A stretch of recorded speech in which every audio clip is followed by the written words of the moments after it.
Finding large-scale motions in proteins can provide information on the flexibility or rigidity of parts of the protein, on domain movements, or give some clues to biochemical processes.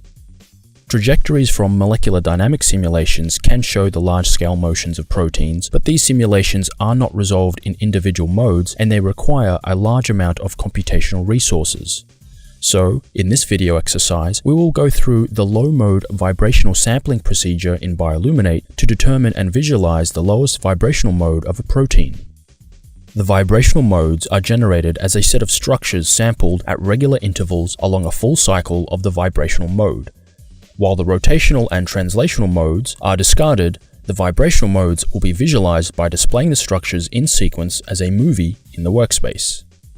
The example protein used here in this exercise is the structure of anti-HIV-1 antibody 2F5 light chain, which corresponds to chain L from the PDB-1TJH.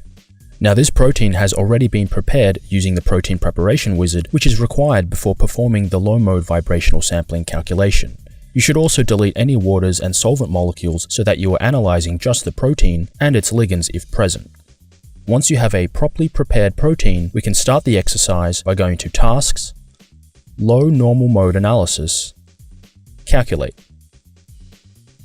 Now for this exercise, we'll just use the default settings. But here, the number of vibrational modes to visualize can be changed. Here, the number of frames per mode can be set, i.e. the number of frames to generate per vibrational cycle. Keep in mind though that this number should be divisible by 4. This is because each frame is a snapshot of the structure at a particular point in the vibration between the classical limits, and the full cycle of vibration is divided evenly to define the coordinates used for the snapshots. And here, the maximum vibrational amplitude can be set. This corresponds to the maximum displacement for the fastest moving atom. So for proteins, the fastest moving atom could potentially move a large distance if the motion involves a long loop, for example. But this choice is somewhat arbitrary, namely you might for example want to exaggerate the motions just to make them easier to see.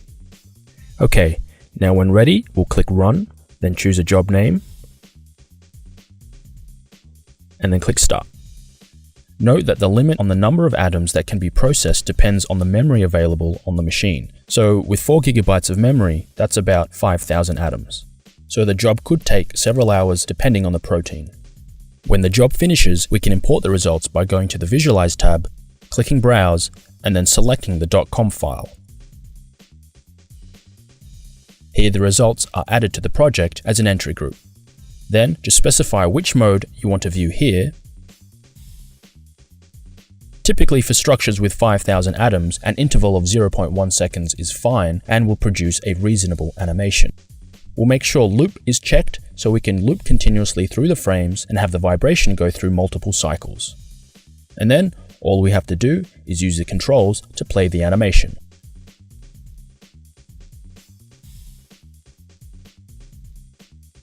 Now you'll notice in our example, the largest motions are happening out here in the 2 domains, whereas this hinge-like region would consist of the bending residues.